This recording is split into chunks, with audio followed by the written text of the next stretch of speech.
sudah pernah ya dok ya? Iya, sudah pernah.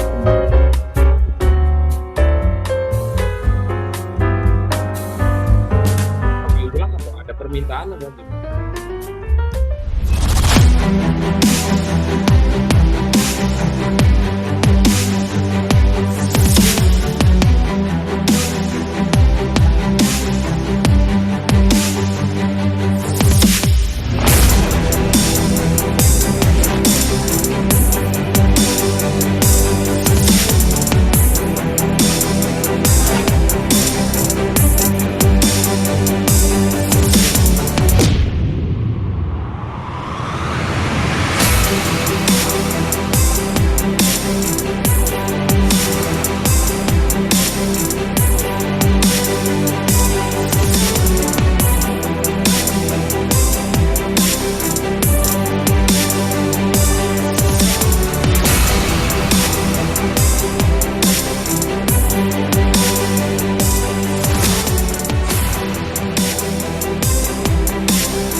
Assalamualaikum warahmatullahi wabarakatuh. Selamat pagi.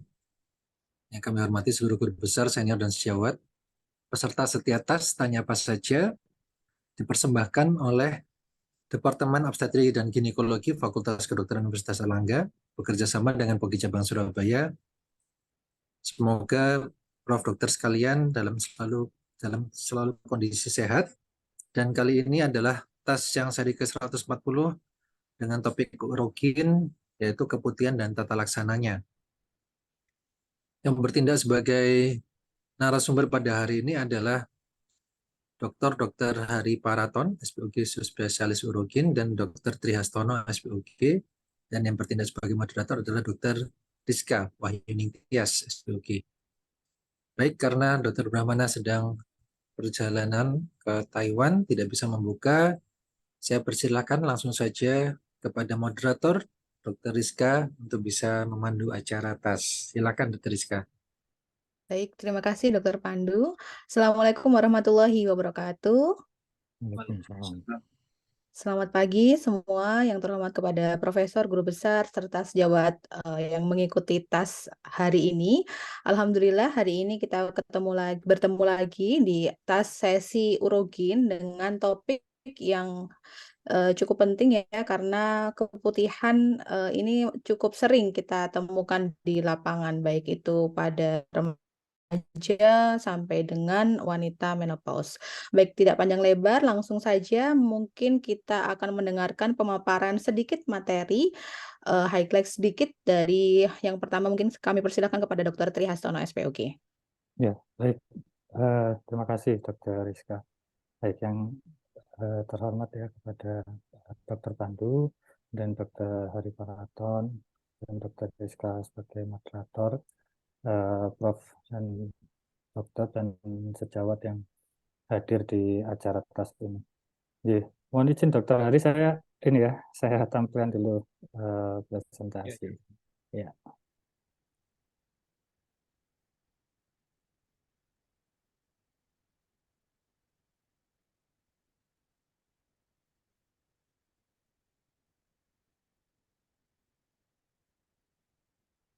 Ya, sudah tampak ya.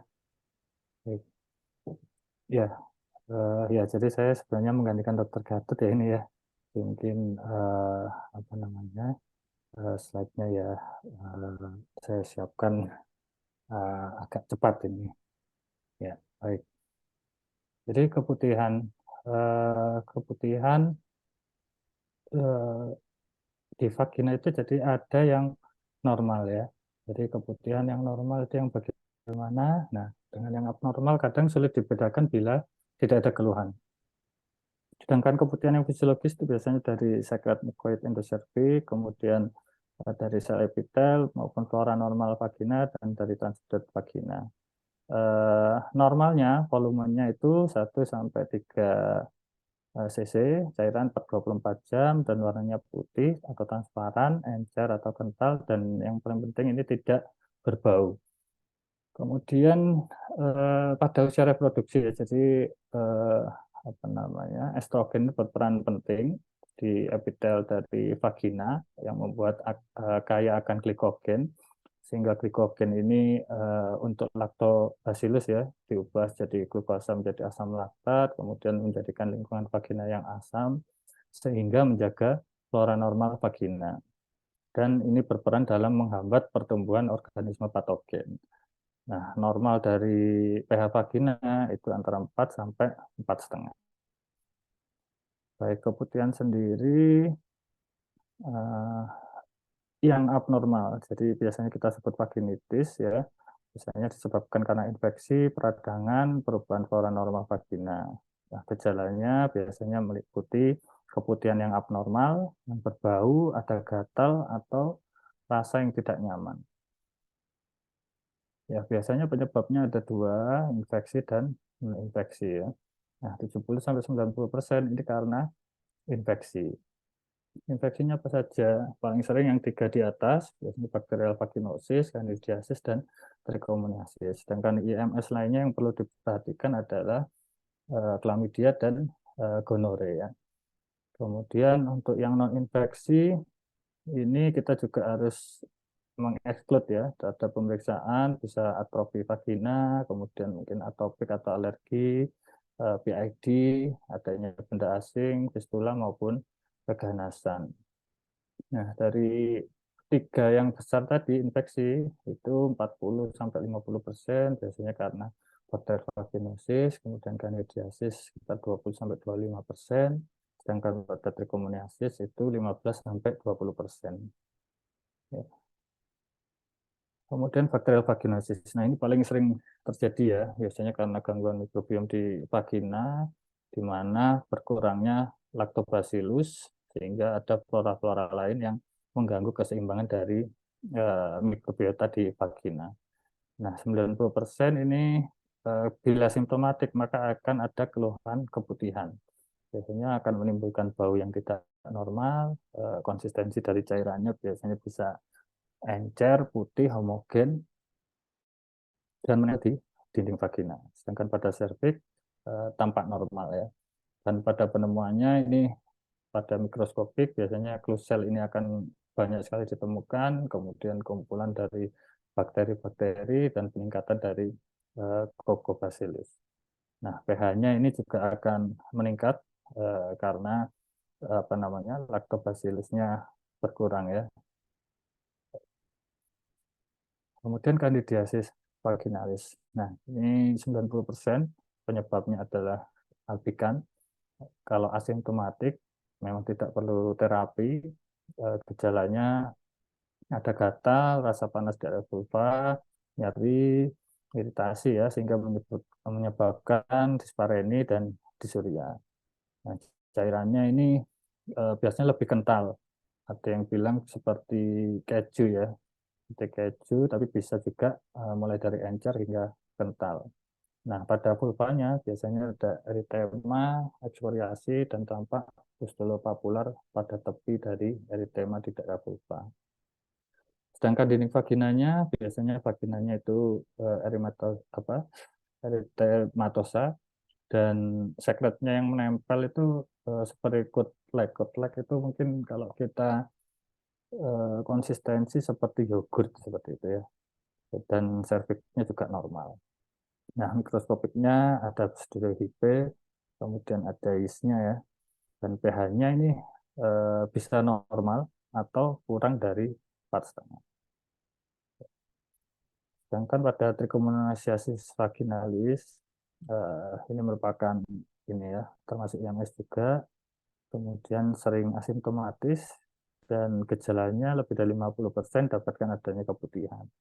Nah, cairannya biasanya berwarna kuning, kehiduan, dan purulen. 50% juga didapatkan gejala gatal pada vulva.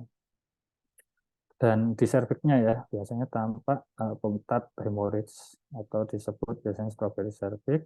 Nah, ini biasanya memang temuan yang jarang, tapi kalau memang terlihat ini hampir pasti trichomoniasis. Ini bisa dilihat di gambarnya juga ada punctat dari hemorrhage-nya. Nah, pada mikroskopik juga ditemukan motil trichomonasin. Dan pH-nya bisa lebih dari 4,5 atau normal. Nah, bagaimana diagnosisnya? Tentu dari anamnesis ya, kita harus melakukan evaluasi, menanyakan bagaimana keputihannya, gejalanya, onsetnya, kemudian bagaimana hubungan seksualnya, terutama yang berkaitan dengan risiko dari penyakit menular seksual. Dan juga apakah sudah pernah mendapatkan riwayat pengobatan. Dan dari pemeriksaan fisik, kita harus melihat ya, mulai dari vulva sampai dengan vaginanya, apakah ada lesi-lesi selain tanda dari 3 infeksi di atas, ya, kemudian dari spekulum kita evaluasi mulai dari vagina sampai serviksnya. Kemudian pemeriksaan bin manual juga penting untuk menyingkirkan apakah ada PID. Nah, tentunya penyebab lain ini harus juga kita evaluasi saat anamnesis maupun pemeriksaan fisik. Kemudian pemeriksaan penunjang. Nah, kapan waktu tesnya? Idealnya ya ketika ada keputihan yang abnormal dan ada gejalanya. Ya. Biasanya yang utama adalah pemeriksaan pH dan secara mikroskopik. Kemudian ada yang pemeriksaan untuk DNA maupun RNA dari bakteri ya. Jadi memang sangat sensitif dan sangat spesifik. Itu bisa melihat semua bakteri ya, 5 bakteri, 3 yang paling sering dan 2 yang penyebab tersering dari penyakit menular seksual. Sedangkan pada kultur biasanya jarang digunakan, terutama pada Neisseria gonorrhea ya, untuk melihat resistensi dari antibiotiknya. Kemudian, nah ini biasanya kita melakukan swab vagina, bisa secara office ya atau poliklinis. Nah ini yang kalau di Rumah Sakit Dr. Sutomo ini akan terlihat dari hasil swab vagina, jadi cukup lengkap dari mulai dari penyebab-penyebab tadi bisa kita lihat semuanya. Ya, untuk guideline-nya ini saya dapatkan dari WHO 2021, jadi guideline untuk vaginal discharge atau keputihan. Jadi ini cukup baik sekali. Artinya bila kita memang tidak bisa melakukan tes yang NAP tadi ya, artinya bahkan sampai hanya kita melakukan pemeriksaan spekulum saja, ini sudah ada option D-nya. Kita bisa melakukan pengobatan ya. Yang jelas harus tentu sudah ada gejala dan dikonfirmasi dari pemeriksaan fisik. ya. Ini bisa didapat, bisa didownload dengan mudah ya di websitenya dari WHO. Ya, tapi kalau apa namanya kita bisa mendapatkan tes molekular itu akan lebih bagus bila memang ada gejala yang berulang atau tidak dapat konfirmasi melalui pemeriksaan mikroskopik. Ya, ada dua yang ditampilkan dari guideline WHO. Ya, jadi ada gejala, misalkan dengan gejala keputihan, anamnesisnya tadi kita gali, kemudian pemeriksaan fisik ya. Nah, di sini misalkan kita tidak bisa melakukan molekular, kita melakukan tes yang bisa, yang opsi kedua ini.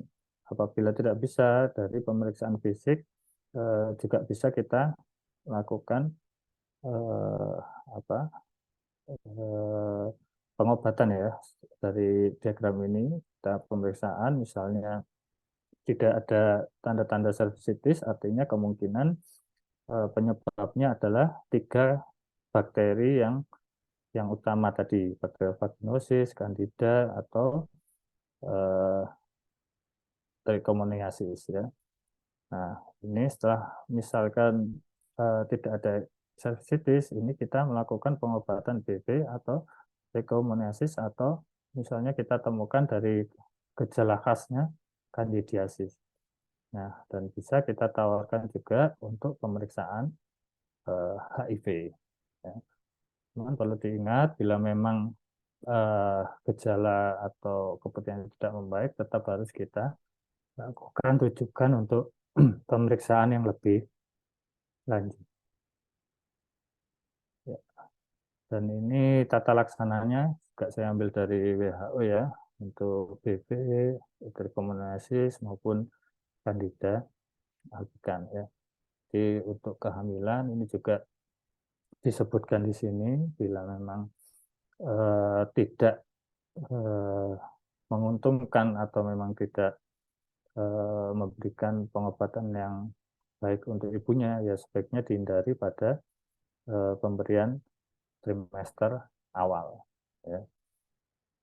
Ini dosis-dosisnya juga ada, dan rata-rata dari eh, apa namanya tata laksana dari yang lainnya juga hampir sama dosis-dosisnya dan lama pemberiannya. Ya, mungkin ini sedikit pencegahannya ya. Jadi memang mungkin dalam KIE pasiennya, misalkan memang gejalanya tidak terlalu berat dan tidak didapatkan secara mikroskopik yang apa namanya, yang diagnosis pastinya, bisa kita kaitkan kepada pasien. Ya, terutama eh, pada waktu mencuci vulva ya, hanya diperlukan air biasa dan sabun yang biasa juga ya, tidak perlu sabun yang mengandung berbagai macam eh, apa namanya antiseptik yang terlalu terlalu tinggi, karena nanti juga akan mengubah flora normal dari vagina. Ya, terima kasih. Mungkin itu yang bisa saya sampaikan, Dr. Rizka. Baik, terima kasih Dr. Trihastono SPOG atas pemaparan materi tentang keputihan. Baik, kita lanjut ke Dr. Hari Paraton SPOG subspesialis urologi rekonstruksi untuk menyampaikan sedikit pemaparannya juga. Lanjut nanti kita bahas tentang dan diskusi dari pertanyaan para sejawat. Silakan Dr. Hari. Ya, baik. Terima kasih, Dr. Rizka. Dr. Trihastono sudah menyampaikan dengan jelas semuanya tadi ya. Ya, baik. Assalamualaikum warahmatullahi wabarakatuh, teman-teman sejawat, para guru-guru senior yang rajin, yang setia mengikuti acara Tanya Apa Saja. Saya hanya share satu slide saja. Saya izin share screen.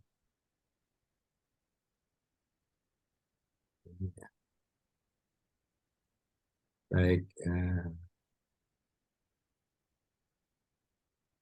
Tadi Dokter Triastono sudah menyampaikan panjang lebar, dan itu merupakan guideline dari WHO.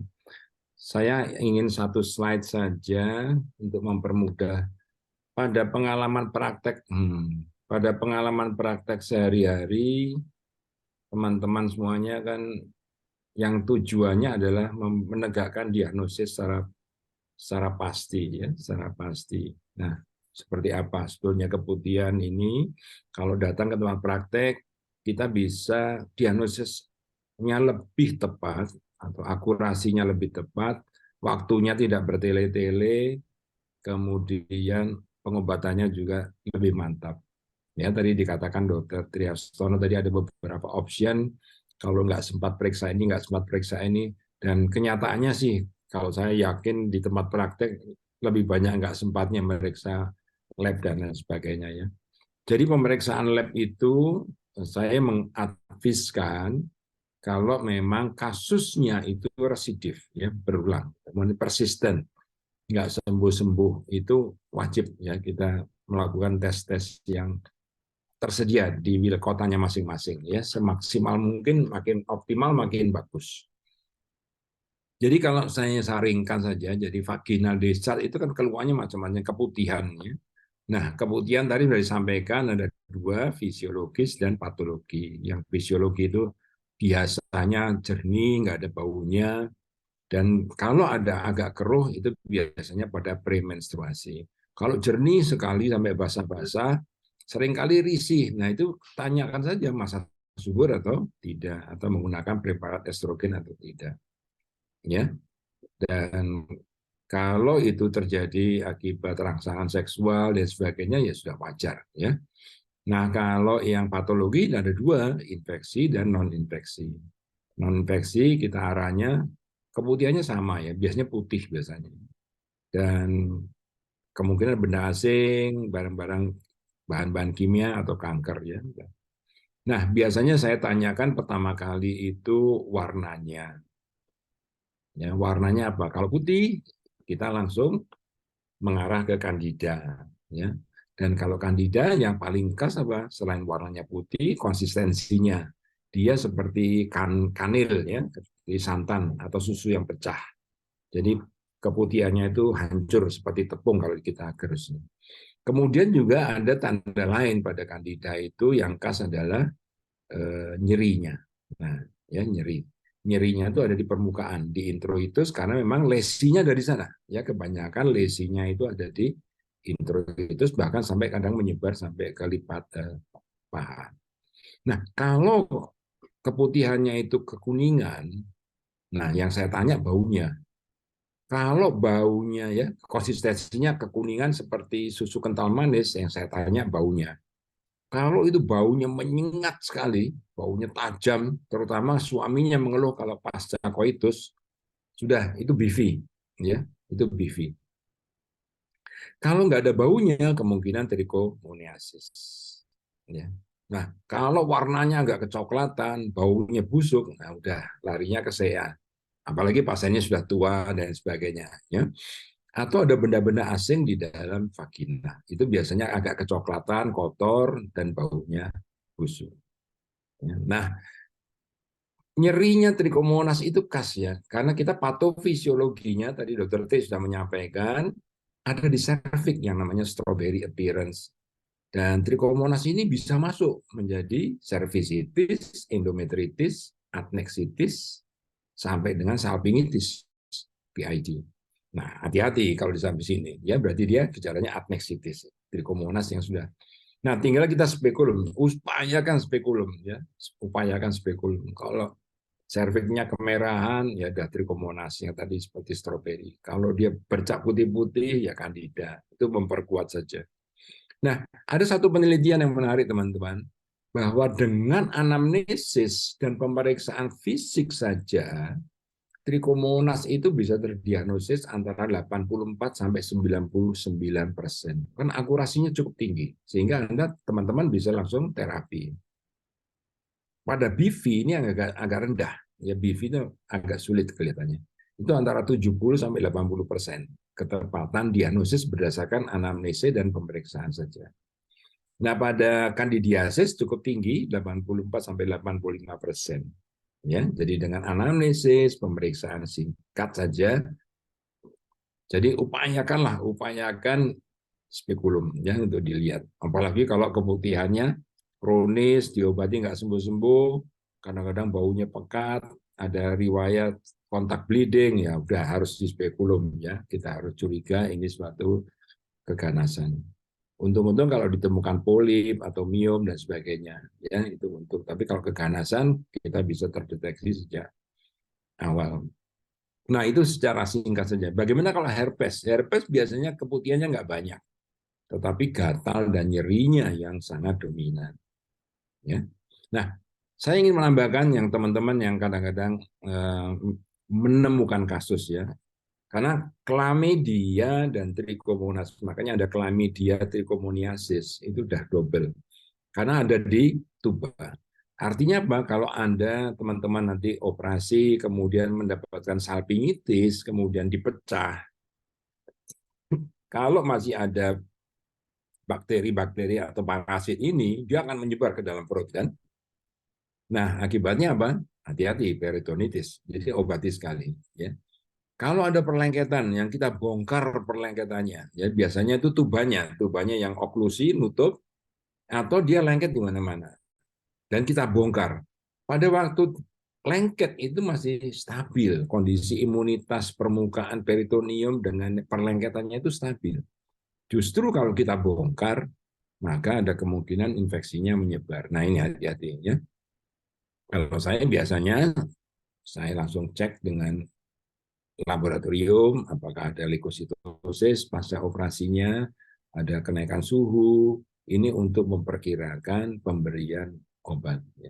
Maka itu teman-teman Opjin itu sering memberikan metronidazol.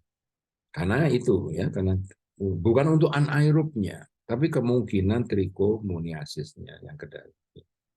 Nah ini memang perlu telaah jurnal lagi seberapa sih menemukan jejak trichomoniasis pada kasus-kasus infertil ya. Mungkin nanti penelitian lebih lanjut ini bisa secara fenotip, bisa secara genom.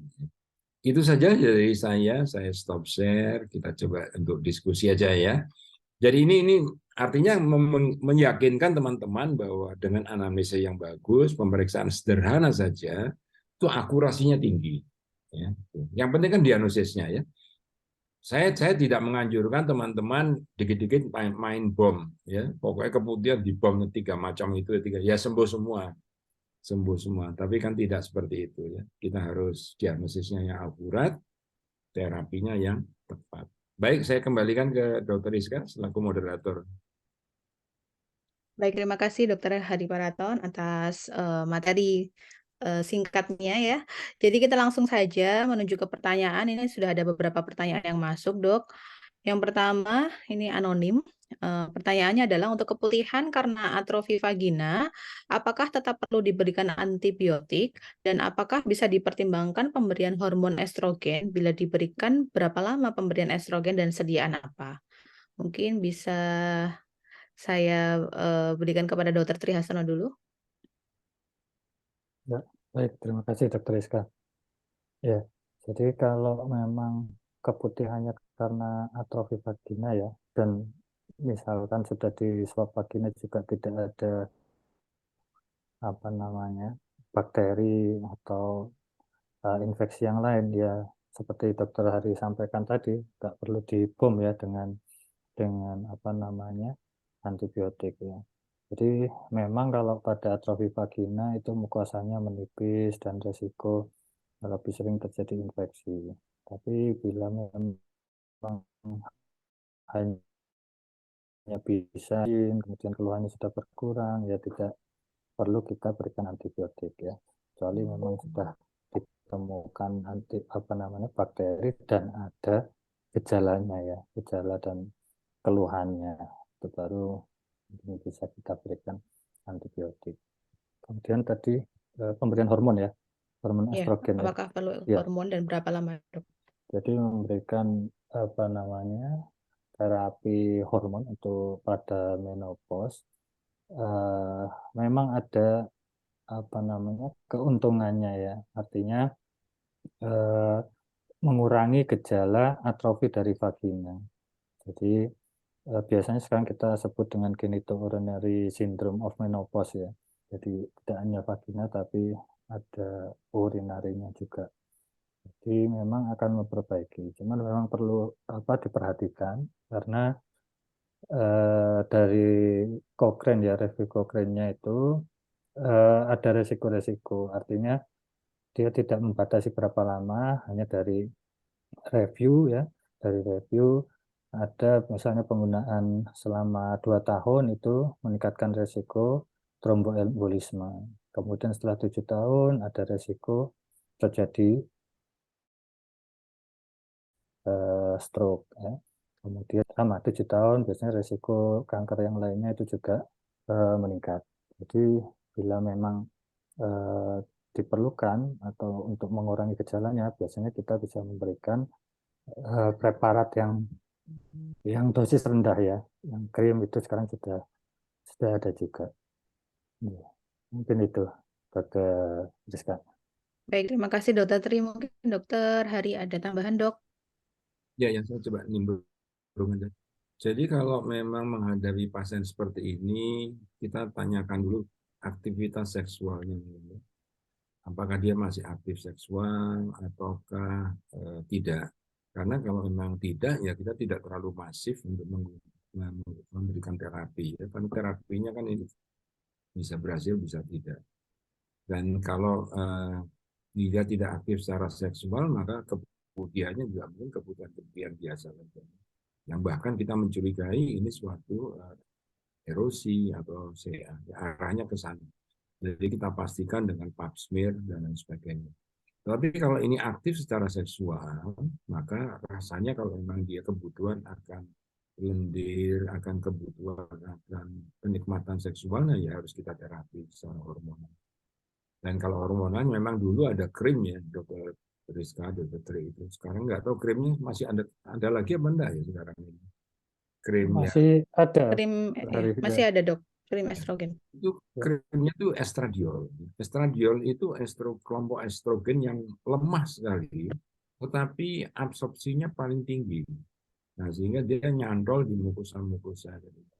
Jadi kalau sel-sel permukaan itu diberi estrogen, maka dia glukosa selnya akan aktif, kemudian dia akan memproduksi asam laktat dan menimbulkan lagi pertumbuhan dari lactobacillus, sehingga vagina menjadi asam, menghasilkan lendir dan lain sebagainya. Nah, kalau tidak ada, memang dia terpaksa harus menggunakan estrogen, menggunakan obat dengan estrogen yang rendah, 1 miligram itu dengan dosis yang ya udah terus ya continue ya sampai dia tidak mengeluh kembali. Ya. Tetapi kalau sudah tidak ada aktivitas seksual ya kemudian di stop saja. Kadang-kadang itu ada justru dari usia tua itu perlu dikaji orang yang terlalu bersih itu Dokter Tri, Dokter Rizka, teman-teman semuanya yang dia sering menggunakan bahan-bahan antiseptik untuk pencuci vagina. Nah itu ya. Karena pada mikrobiom vagina menopause yang estrogennya rendah, lactobacillusnya rendah sekali. Nah dengan jumlah yang rendah kalau kena antiseptik justru mati kan.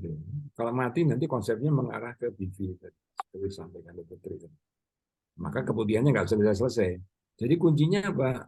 Jangan pakai antiseptik. Jangan menggunakan sabun antiseptik. Jangan menggunakan pengharum yang berbasis antiseptik dan sebagainya. Maupun menggunakan cairan-cairan seperti cairan sirih dan lain sebagainya. Itu kan antiseptik ya. Itu tidak diperlukan. Jadi cukup menggunakan sabun. Kalau saya biasanya pada praktek itu ya kalau kita menggunakan konsep ini ya menggunakan sabun baby, sabun bayi dan sebagainya itu yang pH-nya netral, dia tidak ada antiseptik dan sebagainya. Sehingga tidak merusak mikrobiom vagina. Baik, Dok. Terima kasih, Dok. Jangan dipertimbangkan pemberian hormonal dulu, tapi itu yang dieliminasi dulu. Ya. Apakah? Makasih. Baik dok, terima kasih dok. Lanjut untuk pertanyaan berikutnya dari anonim juga dok. Ini menanyakan tentang pada flora albus yang berulang dan sudah pap smear rutin, kemudian berulang lagi. Sempat diterapi dengan kombinasi antifungi, antibiotik, dan antiparasit. Apa sebenarnya tips untuk menuntaskan flora albus ini dok? Karena sudah dilakukan pemeriksaan pap smear dan juga pengobatan yang tadi kombinasi ternyata tidak membaik dok. Apa jawab ini?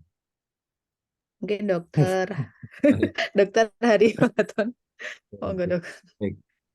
Tanyanya baik sekali ini ya. Memang kasus ini sering seperti ini. Nah, kalau dari anamnesis tadi ya, kualitas keputihannya seperti apa? Putih, sedikit, banyak, jernih. Kadang-kadang perlu diedukasi bahwa wanita itu selalu menghasilkan keputihan. Dan pola hubungan seksnya, nah dia bolak-balik seminggu, peng telu, peng papat hubungan seks, ya pasti keputihan terus. Pasti dia basah, dia mengingatnya nanti malam aku mau berhubungan aja udah keluar kan. Jadi arausalnya itu saja dia membayangkan saja itu sudah eh, akan mengeluarkan cairan. Nah itu yang penting ditanyakan. Kalau jernih ya sudah normal. Jadi itu merupakan keputihan fisiologis. Diyakinkan saja bahwa itu tidak apa-apa. Yang kedua tadi warnanya tadi ya, apakah dia mengarah ke jamur? Cari tanda-tanda klinis tentang jamur, gatal, pergi dan sebagainya. Atau ke BV, ada baunya, atau ke trichomonas dan sebagainya. Kalau ini pap smear-nya normal, kalau ini tidak ada semuanya, jangan-jangan wanita ini yang over confident ya, dia merasa risih dengan ada keputihan sedikit saja. Padahal itu kan normal, semua wanita ya normal seperti itu akan menghasilkan keputihan, terutama pada menjelang masa subur. Jadi diedukasi pasiennya, diedukasi ya. Kemudian kalau menjelang haid pasti ada cervical plah, dia lebih pekat ya, dia tidak molor lendirnya dan agak kekotor-kotoran sedikit. Itu adalah cervical plah. Dan kadang-kadang wanita tidak mau terima seperti itu, dia inginnya bersih terus. Dan bilangkan, sampaikan pada pasien yang seperti inilah yang normal dan ini tidak perlu dibersihkan secara berlebihan. Maka tidak perlu digunakan probiotik, apalagi menggunakan betadine. Nah, konsepnya apa? Mikrobiomnya rusak nanti kalau kena. Betadine vaginal dose itu boleh diberikan pada BV saja, ya, BV. Tetapi kalau BV-nya selesai, segera dihentikan betadine-nya. Dan itu harus diberitahu pada pasien, jangan dipakai secara rutin. Nanti yang BV-nya nggak selesai-selesai karena lactobacillusnya tidak segera tumbuh.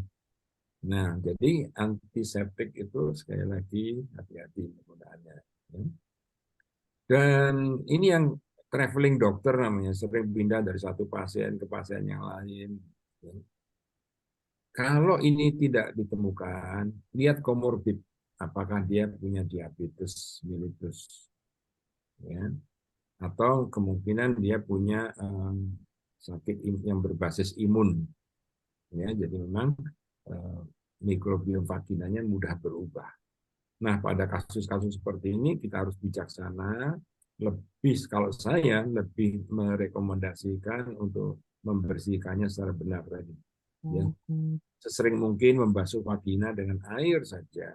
Ya, kalau mau pakai sabun, ada sih sebetulnya saya nggak mau nyebut merek ya. Ada sabun-sabun yang netral itu harganya mahal, tapi menggunakan sabun baby yang sifatnya jangan yang batang, tetapi yang krim. Ya, jadi yang pencet-pencet itu. Kalau batang itu kan kemungkinan masih bisa tumbuh lagi, ya, jamur itu di sabunnya. Tapi kalau krim, yang penting kotorannya itu lepas dari permukaan vulva vagina. Iya, ini sering ini lebih selesai diedukasi daripada diobati kasus-kasus. Iya dok. Ini menyambung juga dengan yang tadi dengan cuci dengan betadine dok. Ada juga yang menggunakan semprotan NaCl dan kemudian dioleskan dengan kasa ke vagina dok. Sebenarnya ini apakah ada efek sampingnya juga dok? Vaginal toilet dengan NaCl ini dok. Iya, dokter Tri apa aku lagi? Monggo dokter Tri. Iya, tadi kan sudah dijelaskan sama dokter Hari juga ya. Oke, kalau kita membersihkan memang dengan apa namanya cairan yang sesuai cairan tubuh ya, normal salin. Bisa kita lakukan bersihan mungkin untuk mengurangi koloninya ya. Bisa kita lakukan ini. Cuman kalau dengan antibiotik dengan antiseptik dan lain-lainnya seperti dokter Ari sampaikan tadi ya, kita tidak perlu seperti itu ya, karena memang vagina itu kan ya tidak steril, artinya memang pasti ada kuman yang lain, ada ini ya, jadi tidak perlu sebersih mungkin, karena kalau dibersihkan malah flora normalnya yang terganggu, flora yang abnormal malah menjadi banyak, dan itu akan menyebabkan malah tidak sembuh-sembuh dari keputihannya ya. Artinya keseimbangan dari flora vagina itu harus dijaga. Ya, mungkin itu sih hampir sama ya seperti Ya, pertanyaan tadi jadi yang dijelaskan sebaiknya Dokter Hari. dibatasi juga ya dok ya, tidak semuanya boleh diberikan ya dok ya, Kan dan itu berlebihan gitu. pasiennya itu bahwa vagina yang baunya kecut itu yang bagus. Ya, Iya, benar dok. Jadi jangan pernah membersihkan vagina itu seperti apa kayak kumur mulut gitu. Oke dok, siap dok. Ya, kita lanjut ke pertanyaan berikutnya ya dok. Jadi ini tentang pertanyaan kehamilan dengan keputihan. Yang pertama tentang antibiotik apa saja yang tidak boleh dok diberikan pada kasus keputihan dengan kehamilan. Kemudian yang kedua ada pasien dengan hamil trimester 3, kemudian keputihannya cukup banyak meskipun tidak ada bau dan tidak gatal. Apakah pada pasien ini boleh ada tempatnya penggunaan dosing dok, dan mengingat jumlah keputihannya cukup banyak. Jadi ada 2 dok yang tentang kehamilan dengan keputihan. Yang mungkin dokter Tri dok tadi iya, membahas sedikit tentang kehamilan dok. iya, tentang kehamilan ya. Jadi ada yang pertanyaan yang trimester 3 tadi ya, keputihan banyak, Iya, iya, yang mengganggu, tidak ada bau, tidak ada gatal ya. Jadi iya, kalau memang hanya jumlahnya banyak ya, terutama pada kehamilan, memang produksi mukusnya biasanya lebih lebih banyak ya daripada orang yang tidak hamil. Nah, itu seperti tadi ya, harus diedukasi dengan baik. Artinya memang ini hanya keputihan yang normal ya.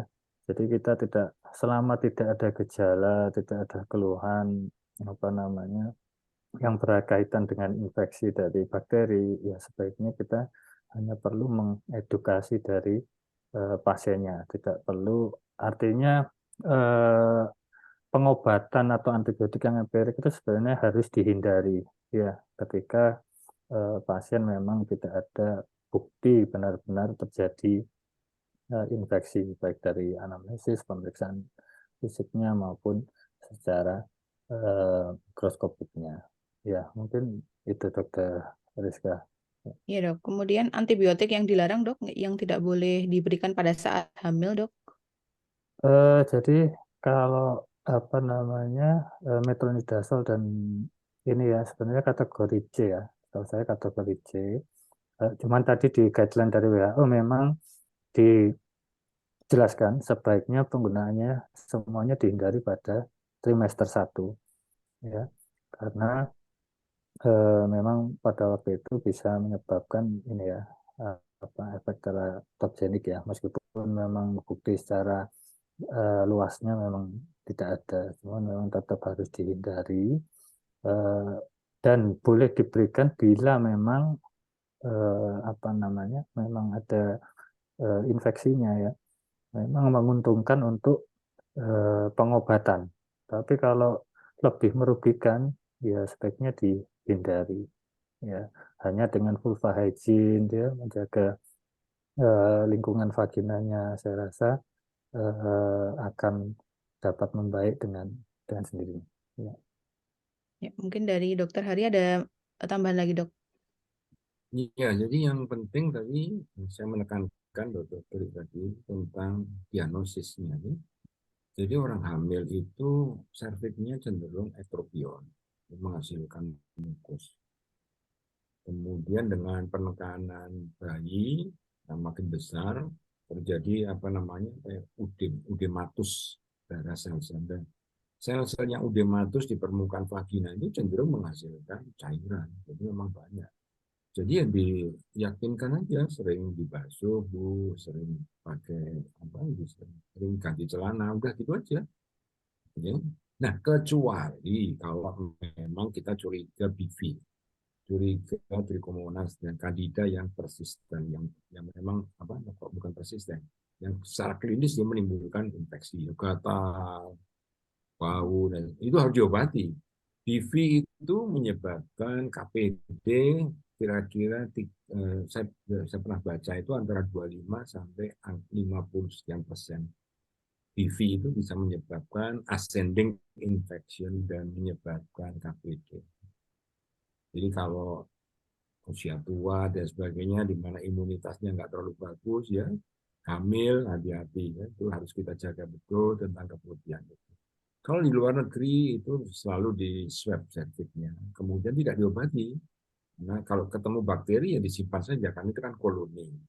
Kemudian nanti kalau terjadi KPD, data itu dilihat, oh dulu swabnya bakterinya ini. Nanti langsung diterapi sesuai dengan bakterinya itu. Jadi antibiotik tidak selalu diberikan kepada ibu hamil. Nah, teman-teman, kalau misalkan Trichomonas kan antibiotiknya kan metronidazole tadi, dan bisa single dose sekali, tetapi kan hamil aja udah mual, apalagi dikasih 2 gram metronidazole itu mual banget. Maka itu dianjurkan 2 kali 1 selama 5 hari. Itu aja ya. Nah, yang penting tadi rajin-rajin dulu lah membersihkan, jangan keburu-buru diobati. Baik dok, terima kasih dokter Hari dan dokter Tri. Mungkin ada yang raise hand tadi ya dok, kita beri kesempatan satu untuk yang raise hand, dokter Raselisia Ersil Haloho. Silakan dokter untuk di unmute. Dokter Raselia, Rasel, dokter Rahel mungkin panggilannya ya. Dokter Rahel sudah monitor? Belum ya kayaknya ya. Ya udah dok. Yang kedua dokter Ridwan. Dokter Ridwan Adoro. Baik, Silakan dok. selamat.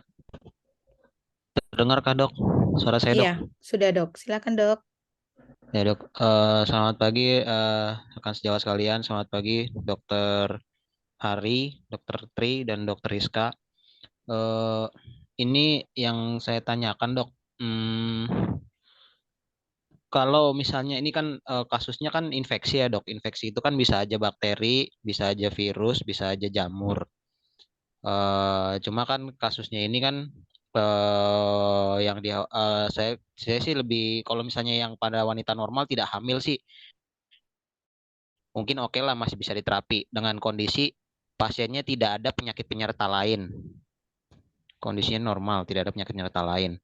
Tapi kalau kasusnya hamil, nah yang tadi yang juga saya sempat tanyakan, yang dilarang obatnya apa aja yang pertama. Nah yang kedua, yang saya juga khawatir dok, nggak tahu sih ada pernah atau enggak, karena saya sendiri sejujurnya belum pernah ketemu. Mungkinkah akan terjadi keganasan dok saat kehamilan? Dan bagaimana mendiagnosa secara lebih awal supaya setidaknya menyelamatkan ibunya dulu. Kita nggak tahu nanti si anaknya bagaimana ke depan, tapi bagaimana mendiagnosa secara pastinya dari awal gitu dok. Terima kasih dok. Iya, silakan dokter Hari mungkin dok. Ya, baik, kalau curiga keganasan, meskipun hamil kita masih boleh kok melakukan inspekulo ya, secara legal artis. Kalau memang kita curiga, kita pap smear saja, itu paling mudah kan. Dan bisa dengan pemeriksaan HPV juga bisa secara molekuler. Kalau memang itu positif ya beda, Anda pengelolaannya hamil dengan keganasan beda ya. Nanti mana yang diprioritaskan nanti biasanya itu nanti antara onkologi dengan teman-teman veto, berapa usianya, kemudian kecurigaan stadiumnya berapa, nanti apakah akan diterminasi kehamilannya, terbangun parahnya juga ya, sudah punya anak atau belum, usianya berapa, nanti banyak pertimbangannya itu. Kalau tentang CA itu, ya kalau tentang infeksi, obat antibiotik apa saja yang tidak. Nah itu tadi, ya. HIV, Trichomonas itu obatnya sama, ya metronidazole. Tadi dokter itu sudah menyampaikan kita hanya hati-hati saja pada trimester 1. Trimester 2, trimester 3 kategorinya C, kita berunding dengan pasiennya. Untung ruginya, risiko mual tidaknya. Yang sangat sensitif sekali itu mual sekali. Dan karena apa? Karena BV dan Trichomonas itu ada satu penelitian sub atau oral. Ternyata yang terbaik adalah oral dibandingkan dengan sub. Maka itu mualnya lebih-lebih ya karena oral. Nah, karena apa? Karena memang dia sudah lengket di permukaan mukosa serviks, mukosa vagina, bahkan dia sampai di daerah kanalis cervicalis. Sehingga yang paling efektif adalah pemberian oral. Itulah sebabnya karena tadi ya obat oral itu kan dicerna kemudian didistribusi ke seluruh tubuh dan sebagainya. Jadi bukan dengan kombinasi obat-obat yang lain seperti cefixime dan sebagainya, tidak cukup dengan pemberian metronidazole saja. Baik. Kalau pada HIV kita bisa menggunakan clindamycin. Clindamycin itu pun mualnya luar biasa ya kalau nggak tahan. Dan dia juga berefek yang merugikan kalau kita menggunakan clindamycin. Nanti ada bakteri di daerah usus yang berubah, ya Clostridium difficile namanya. Itu kalau kita memberikan jangka panjang, kemudian pasiennya diare itu bukan alergi obat, itu flora ususnya berubah. Dan itu pada usia kecil dan usia tua itu mematikan bakteri itu, menimbulkan sepsis dan sebagainya.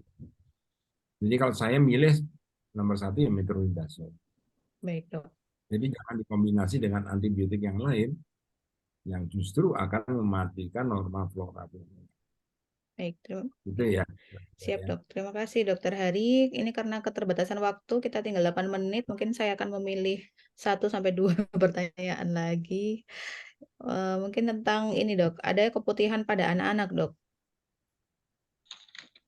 Bagaimana pada kasus keputihan pada anak-anak, ada gatal dan berbau, bagaimana tata laksananya, kemudian pada bayi perempuan juga ada yang beberapa mengeluhkan bahwa bayinya juga keputihan, Dok. Nah, ini biasanya kalau sampai ke urogen sudah sinekia ya, Dok ya.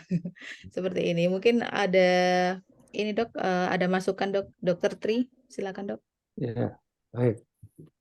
Ya, tetap sama ya, artinya kita harus dari anamnesis dulu ya, terutama pada anak-anak ya. Anak kadang agak susah kita tanya-tanya. Nah, ini untuk ibunya ini ya harus kita tanya, untuk orang tuanya, terutama untuk mengeksklusi adanya ini ya apa namanya sexual abuse atau yang lainnya ya. Jadi itu harus kita pastikan ya. Kemudian bila memang keputihan pada anak, artinya ya sama, kita cek sesuai dengan apa namanya secara mikroskopik tadi. Artinya kita evaluasi, kan bisa juga kita ambil apa sekret vaginanya ya, tidak sampai melukai dari apa namanya himennya ya. Jadi memang harus kita ambil sampel, misalnya memang keluhannya itu sangat dominan ya. Jadi memang ada keputihan, kita pastikan keputihannya seperti apa, tadi diagnosisnya yang mana kira-kira, kemudian kita lakukan pemeriksaan penunjang. Setelah itu baru kita bisa evaluasi kira-kira diagnosisnya yang mana. Setelah ada diagnosisnya baru kita berikan. Atau jangan-jangan dia atopik, ya ada alergi, ya alergi yang bisa menyebabkan, kan sering anak-anak ya, artinya sering ada alergi. Jadi kita juga harus memastikan juga apakah keputihannya atau gatalnya itu daerah ininya karena apa namanya atopik. Dan biasanya anak-anak juga sulit ya membersihkannya ya. Kadang agak ini untuk cebok, ini sulit kita ini ya, semuanya itu harus kita lakukan pemeriksaan. Ya, seperti itu mungkin Dokter Rizka.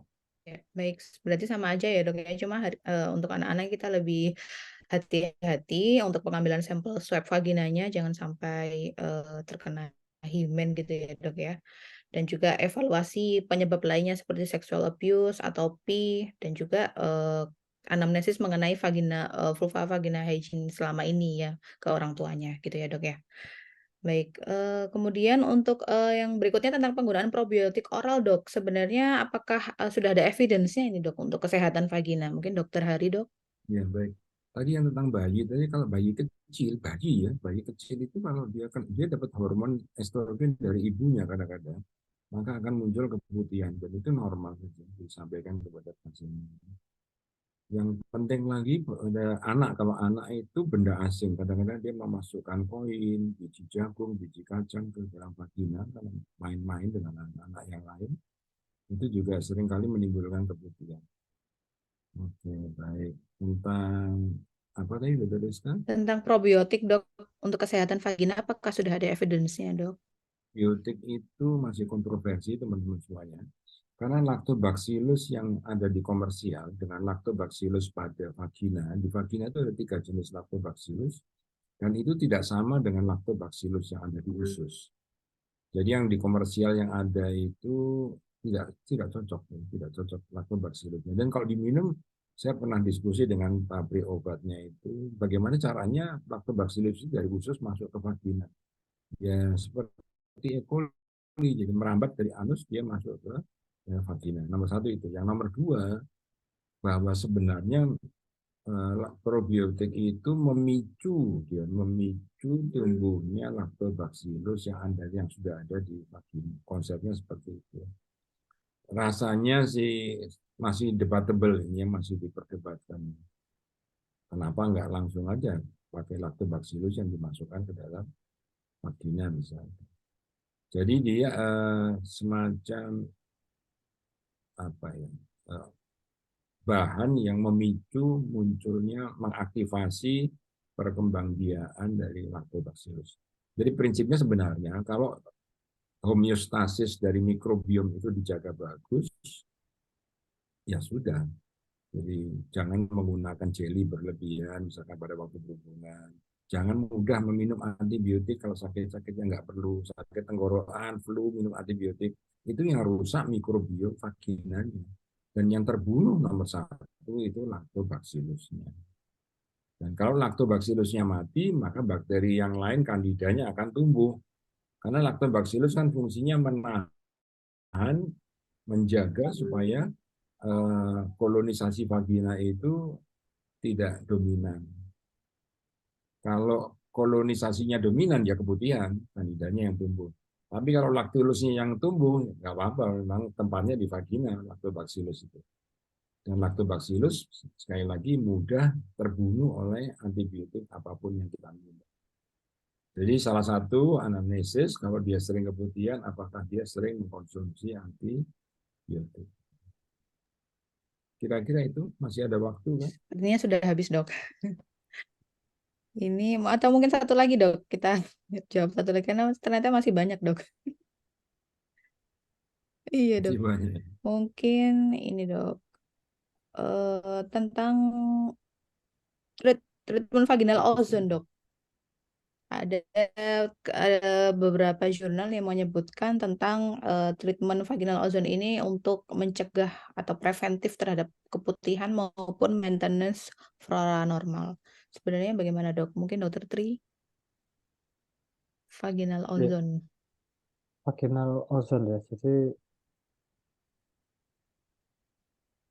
ya, vaginal ozone ya. Jadi eh, mungkin saya belum banyak pengalaman ya dengan terapi vaginal ozone itu. Cuman memang apa namanya dikatakan memang apa namanya mengatasi masalah gatal, keputihan yang berbau dan lain-lainnya itu. Cuman untuk apakah dia memang bisa apa namanya sebagai terapi antibiotik atau hanya terapi menjaga keseimbangan dari dari mikrobiomnya, itu juga saya belum terlalu banyak pengalaman dan ini. Jadi mungkin itu sih yang bisa saya sampaikan. Mungkin Dokter Hari yang ada Ya. pengalaman. Ya. Mungkin Dokter Hari, Dok. Iya, sama sih kalau saya biasanya sih menggunakan panduan ya. Panduan yang saya baca ya dari POGI kalau ada, WHO, kemudian dari Vigo, dari AUKOK dan sebagainya itu.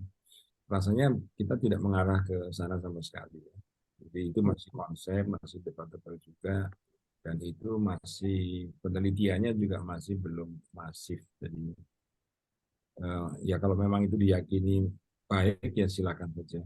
Tetapi dengan yang tanpa gina itu normal itu nggak usah diude-ude. Ya. Iya, Dok. Jadi dia fungsinya untuk hubungan seks sama untuk jalannya melahirkan itu saja. Kalau diude-ude tambah macam-macam nanti tambah nggak karuan. Dan kalau itu dijaga kebersihan, menjaga kebersihan itu juga kadang-kadang harus dipahamkan ya, bukan dibersihkan sebersih-bersihnya bersih sampai dikasih antiseptik dan sebagainya, itu tambah nggak sehat. Jadi biarkan dia keep vagina itu asam ya, biarkan dia asam, agak kecut.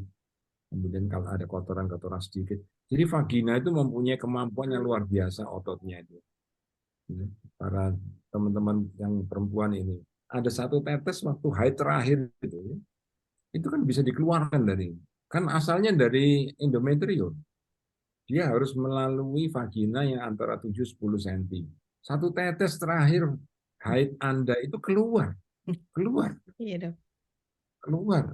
Jadi vagina itu mempunyai motilitas yang mengeluarkan semua kotoran. Jadi dia bersih sendiri. Dan kalaupun kecut itu bukan kotor, itu memang bersih. Bersihnya vagina itu ya seperti itu. Jadi jangan merubah konsep ini. Kalau saya mikrobiom itu kita pelihara, dia bermiliar-miliar bakteri di dalam vagina, dan dia itu membentuk imunitas tertentu melindungi endometrium dari serangan bakteri. Pada waktu menstruasi itu kan terkupas, bahaya banget nggak terjadinya ascending infeksi endometritis, bahaya banget karena nggak ada mukosanya, tetapi bisa dilindungi oleh lactobacillus dan kawan-kawannya sehingga tidak terjadi ascending infection. Itu alam sudah mengatur seperti itu, namanya konsep mikrobiom. Jangan sampai terjadi dysbiosis. Jadi hati-hati kalau kita sakit tenggorokan minum antibiotik, tahu-tahu sakit perut, itu terjadi endometritis itu. Terjadi dysbiosis, mikrobiomnya rusak, bakteri jahatnya tumbuh, dia naik ke atas endometritis. Jadi tidak selalu endometritis, adneksitis itu akibat hubungan seksual, tidak selalu. Jadi konsep pemberian antibiotik yang salah, nah ini yang hati-hati. Makanya tuh hati-hati kalau dokter meresepkan antibiotik pada perempuan itu beda dengan pada laki-laki. Ya, Baik, Dok. makasih. Siap, Dok. Ya, terima kasih Dokter Hari. Ini karena sudah habis, Dok, waktunya, jadi kita tutup saja. Mungkin saya persilakan untuk Dokter Hari untuk memberikan closing statement, Dok. Jadi saya closing statement, jadi dengan anamnesis yang bagus, pemeriksaan fisik yang sederhana, itu evidennya cukup kuat, akurasi diagnosisnya bagus, dan terapinya bisa ditentukan. Jadi tidak mengebom ya istilahnya ya, jangan dikasih antibiotik. Dan obatnya sederhana kok sebenarnya kebutuhan itu. Gunakanlah yang sederhana itu untuk mengobati. Terima kasih. Baik, terima kasih Dokter Tri. Mungkin untuk closing statement-nya. Ya, sedikit tambahan itu ya. Jadi kan kita sudah mengetahui tadi ya, yang tiga kuman utama ya. Tiga kuman utamanya apa, kemudian yang karena seksual apa, yang paling sering dua. Itu kan tetap ketika melakukan pemeriksaan, jangan lupa yang penyebab yang non-infeksi. Ya, artinya semuanya harus kita lakukan evaluasi. Ya, mungkin itu aja untuk keputihan Dr. Rizka. Ya. Baik, terima kasih kepada kedua narasumber kita pada siang hari ini, yaitu Dr. Hari Paraton, SPOG, Subspesialis Urologi Rekonstruksi, dan juga Dr. Tri Hastono, SPOG. Berikut untuk rangkumannya, jadi keputihan itu ada yang normal atau fisiologis dan patologis. Untuk yang patologis tadi, mungkin perlu kita ingat bahwa ada infeksi dan non-infeksi. Untuk infeksi tadi ada 3 penyebab utama, yaitu BV, kandidiasis, dan trichomoniasis, serta non-infeksi bisa karena atrofi, atopik, maupun PID. Yang utama adalah dari anamnesis dan pemeriksaan fisik dan boleh dilanjutkan dengan pemeriksaan diagnostik baik itu melalui pH maupun mikroskop. Dan juga untuk pencegahan keputihan itu sendiri sebaiknya adalah pasien disarankan untuk menggunakan celana dalam berbahan katun, kemudian dihindari sabun dan juga bahan-bahan yang dapat merusak flora normal vagina. Demikian untuk tas tanya apa saja sesi urogin dengan topik keputihan dan tata laksananya pada siang hari ini. Saya selaku moderator izin untuk menutup sesi diskusi hari ini. Saya serahkan kepada Dr. Pandu. Silakan Dokter. Terima kasih Dr. Rizka. Dr. Tri.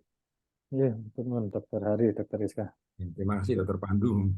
Terima kasih Dr. Hari Parato, Dr. Tri Hastono, dan Dr.